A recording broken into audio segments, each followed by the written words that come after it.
Унесенные призраками бұл 2001 жылғы Гибли студиясы ұсынған Хаяо Миядзакидің туындысы. Фильм 10 жастағы басты кейіпкер Чихироның ата-анасымен бірге жаңа үйге көшуінен басталады. Әкесі жолды шатастырып біртүрлі орман арқылы өтіп, биік қабырғалы тығырыққа тіреледі. Олар қабырғадағы қараңғы туннельден өтіп, вокзал тәрізді ғимаратқа кіреді. Одан ары қарай өтіп, толығымен бос мейрамханалардан тұратын бос қалаға шығады. Саябақ қараусыз қалған сияқты. Бірақ шын мәнінде бұл рухтар әлеміне өтетін жер болып шығады. Ата-аналары қауіпті сезбей, әрі қарай жүріп ас ішетін мейрамханаға кіреді. Чихиро ол жерде қалғысы келмей қаланы аралауға шығады. Жолда ол Хаку деген баланы кездестіреді. Ол Чихироның бұл жерден қашып кетуін талап етеді. Қараңғы батып, көшеде әртүрлі көлеңкелер пайда бола бастайды. Чихиро ата-анасы тоқтаған мейрамханаға жүгіріп келіп, олардың шошқаға айналғанын көреді. Ол қорыққанынан олар келген жаққа қарай жүгіреді. Бірақ құрғақ жартасты жолды өзен басып кеткенін көреді. Хаку Чихироны тауып алып, оған ата-аналарымен бірге сиқырлы әлемге келгенін түсіндіреді. Қаланың иесі сиқыршы Юбаба. Оның иелігінде бүкіл әлемнен келген елестер мен рухтар демалуға арналған мейрамханалар мен моншалар бар.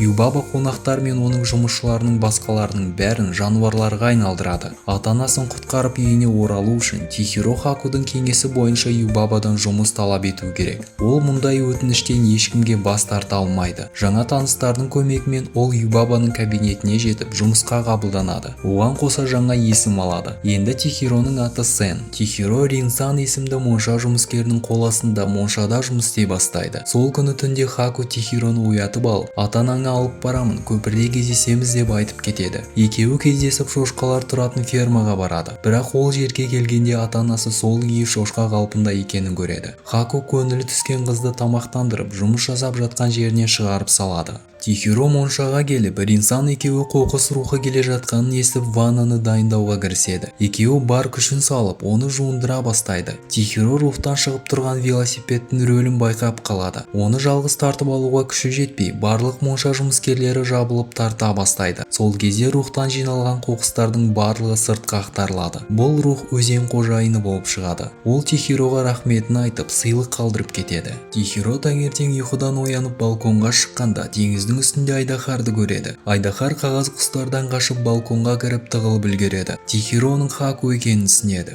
Жаралы күйінде ол қайтадан сыртқа ұшып шығып, қожайыны Юбабаға ұшып кетеді. Чихиро шатырға шығып, саты арқылы артынан көтеріледі. Ол Юбабаның шығып кеткенін күтіп бөлмеге кіреді. Кірген бетте өлім аузында жатқан айдаһарды, яғни Хакуды көреді. Олардың арттарынан Юбабаның егіз апасы Дзениба келеді. Хаку Юбабаның бұйрығымен оның егіз әпкесі Дзенибадан сиқырлы мөрді ұрлап алған болып шығады және мөрге салынған қарғыстан біртіндеп өле бастайды. Чихиро өзен рухы берген сыйлықтың көмегімен оның ішінен қарғыс салынған мөрді шығарады. Хаку толық жазылып кету үшін Чихиро мөрді Дзенибаға қайтарып беріп, кешірім сұрауға шешеді. Чихиро поездқа отырып керек станциядан түсіп, Дзенибаның үйін тауып алады. Ол оның мөрін қайтарып беріп кешірім сұрайды. Артынан айдаһар кейпінде Хаку келіп, Дзениба оларды кешіргенін айтады. Сөйтіп олар бірге кері ұшып кетеді. Жолда Чихиро кішкентай кезінде өзенге құлап кетіп, бірақ толқындар құтқарып қалғанын айтады. Ол өзеннің аты Куакугава болатын. Сол кезде Хаку өзінің шын есімі Ники Хаями екен және өзен қожайыны болғанын есіне түсіреді. Чихиро мен Хаку Юбабаға барып, ата-анасын адам қалпына қайтаруды талап етеді. Бірақ сиқыр бұзылу үшін сынақтан өту керек болады. Сөйтіп Юбаба Чихироны шошқалар фермасына алып барып, шошқалардың ішінен ата-анасын тауып алуын бұйырады. Чихиро олардың мұнда жоқ екенін айтады және таңдауы дұрыс болып шығады. Ол сынақты жеңіп, Хаку екеуі Чихироның ата-анасына барады. Олар алғашқы кірген жерде күтіп тұрады және естерінде ештеңе болмайды. Сөйтіп Чихиро ата-анасымен көлікке отырып қайтып кетеді.